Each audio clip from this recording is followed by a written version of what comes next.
lawmakers reach a deal on $1.5 trillion spending bill to avoid shutdown and aid to Ukraine. Okay. Congressional leaders reached a bipartisan deal early Wednesday on a $1.5 trillion spending bill needed to avert a government shutdown. The legislation includes $13.6 billion aid to Ukraine. Folks, that's kind of like us getting a $100,000 loan and I say, I'm here to help you, and I give you $13,000. Okay? And I say, hey, not $13,000, $1,300. So I get a $100,000 loan. Listen, I'm doing this for you because your family. I care about you guys so much, Ukraine. We really want to help you. Here's $100,000 we get. I give you $1,300. Ukraine, like $13.6 billion aid to Ukraine or European allies, and $15.6 billion of funding for COVID-19 vaccines, testing, treatments in the United States and abroad. President Biden had requested $10 billion for Ukraine and European allies, and $22.5 billion for COVID relief. Lawmakers face a Friday deadline to pass the spending measure and avoid a weekend government shutdown. Let's print some more money, Tom. What do you think about this? I think it's horrible. I just did the math on this. So basically, everybody listening, average Americans, $13.6 billion to Ukrainian and European allies. Okay, there's a war going on over there. It's very, very important. But every man, woman, and nipple-sucking child in this country just gave $418 to Ukraine. Every one of them. So when you start to put it in that thing, you say, wow, we did? Yep. And you take $1.5 trillion. That's basically, what's that, $4,600? This is crazy. I mean, this is debt ceiling. You know, if my mom had never said this to me, hey, kids, listen, part of your inheritance, you have to inherit our credit card and deal with it and pay it off. And to avert a family shutdown, we're increasing the credit limit by 10 grand so that your dad and I can take an anniversary trip to Hawaii. So I would have been like, wait a minute, can you get back to the part where I inherit your credit card?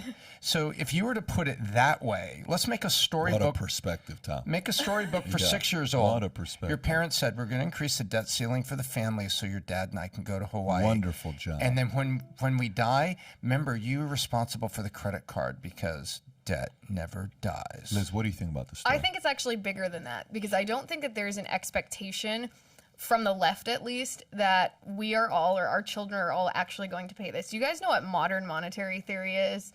Modern monetary theory is this very radical leftist philosophy that you don't have to worry about the debt or the deficit, that you can, that a government, when the government is the issuer of the currency, can and should just print as much money as they need, and that the deficit and the debt are just a historical record of how much has been printed. And I think modern monetary policy is something that has actually been happening in our country for, obviously, not just this administration, not just liberal administrations, actually. Bush, Obama, Trump, now Biden, all of these administrations have spent an exorbitant amount of money. But what happens is, under modern monetary policy, not only is that obviously going to lead to economic ruin, that's almost the secondary part of it. The point of modern monetary policy is so that politicians at the federal level in our legislature don't have to ask themselves the questions, how do we fund our pet projects? We have this ideological smorgasbord in a bill like this. We don't have to actually sit here and debate in front of the American people, where do we get the money from this? Is this worth spending your paycheck on? All they have to do is print the money.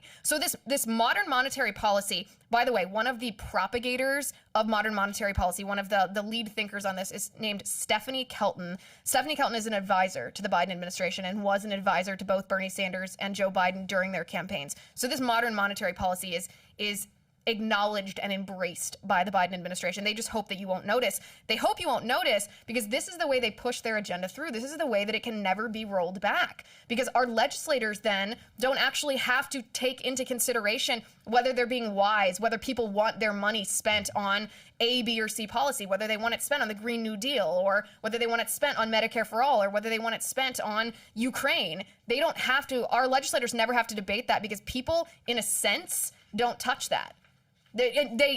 Yes, we will have economic ruin eventually, but right now it's just their way of pushing through their agenda. And so when I see a bill like that, I immediately think, well, they're going to print the money because that's the way that they push their own agenda. Unless we stop their ability to print that money, they're going to keep doing things like this. Can you talk a little bit more about her? Is she one of the proponents of like Great Reset or Jubilee or Inflate Out, Infinity?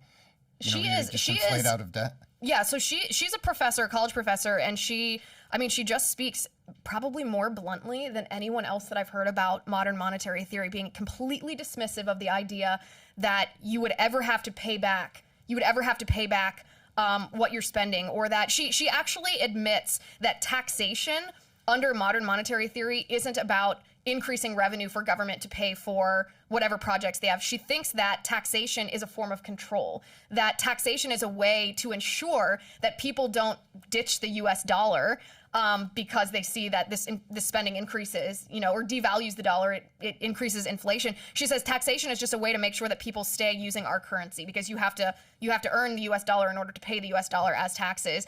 And to me, that was the most shocking admission. Sometimes if you listen... Work. No, it doesn't work, but this is what the people in charge of our country are doing right now. If you dig into it, I find it to be incredibly fascinating, but also incredibly frightening. Well, you know whose name we're about to hear that we haven't heard in about a month, right? Joe Manchin. Because obviously this, for people not familiar how bills work, right? Or how laws get passed, or how stimulus, bills end up getting in the hands of the American people. This started in the House. That does not mean that it's going to pass the Senate. And everything that we've saw with the all the proposals that have been put together in the House, and then boom, the Mansions of the world and the cinemas of the world doesn't happen. And then, all those side conversations that really haven't amounted to much. So, we get caught up in the headlines that this is what they're going to do, this is what they're going to spend. And by no means is this actually happening. So don't be surprised if you hear Joe Manchin, name the news again. And I hope so. Circle the wagons with Joe Manchin. Well, first of all, this midterms is going to be, it's nothing is getting better and better. Like, you know what is also scary? They missed out on this is going to sound crazy when I tell you this. They missed out on the marketing opportunity of saying COVID is done. So the way they did it, even as a marketing strategist, you didn't do it the right way. The Ukraine issue, debacle that's taking place over there, they were not able to capitalize off the marketing opportunity for Biden, Fauci, and all of them to come out and say, folks, great news. After extensive strategies with our COVID relief team and, vaccines and all this other stuff, everything's going back to normal. We are leaving the mask and we're leaving this. A move like that, if they would have done that 2 months ago or even 6 weeks ago, that would have helped them for midterms. It's almost as if their marketing strategy is not even a smart marketing strategist. Because everything right now is what? So let's just say midterms come up. What are people voting for? Gas prices? What else am I voting for? Inflation? What else am I voting for? A war? What else am I? What victory do you have? They have no victory, right? They're going to pay a price for it. That's a very good point. From a marketing standpoint, they kind of missed the boat on that. It's not even a smart marketing strategy. They just tried the disappearing act with Anthony Fauci. All of a sudden, did you notice he was just gone from the airway? Yeah, he's such That's actually a really good point. When's the last time you saw Fauci? But that's not a good marketing strategy. No, it's not. Should have capitalized off of it. I was surprised Biden didn't basically declare that COVID was over during his State of the Union. I thought he was, especially because in New York, the governor said, listen, we're going to take mask mandates out of school. Kids aren't going to have to wear that anymore. She announced that on Monday, but instead of saying it's going to go into effect tomorrow, she said Wednesday. And I thought, oh, well, Biden's going to be the one to announce that in the State of the Union. He didn't. He didn't touch on it, maybe because, the American people have seen the light in a certain sense. Yes, you're going to see people wearing masks voluntarily for years to come, a certain percentage of people. But Fauci has dipped out of the spotlight as the spotlight has turned to those biological labs in Ukraine, because that's the part, regardless of whether you feel the fear about the virus, people don't like corruption in politicians, and they don't like that Fauci, through the NIH, funded the Wuhan Institute of Virology, which perhaps this virus was tinkered with in that lab. They do not like that, and this looks like it could be happening again in Ukraine with the biological weapons labs that the U.S. is kind of trying to defend against right now, but can't. Tyler, is this something you're excited about? You want to give a shout out to our friends at Babylon B? We love these guys. So tension-starved Dr. Fauci agrees to box Jake Paul. What a picture right there. Oh, that's horrifying. Those guys do a phenomenal job. Well, Those guys do a fantastic job. This is just anecdotal, but Weight 95.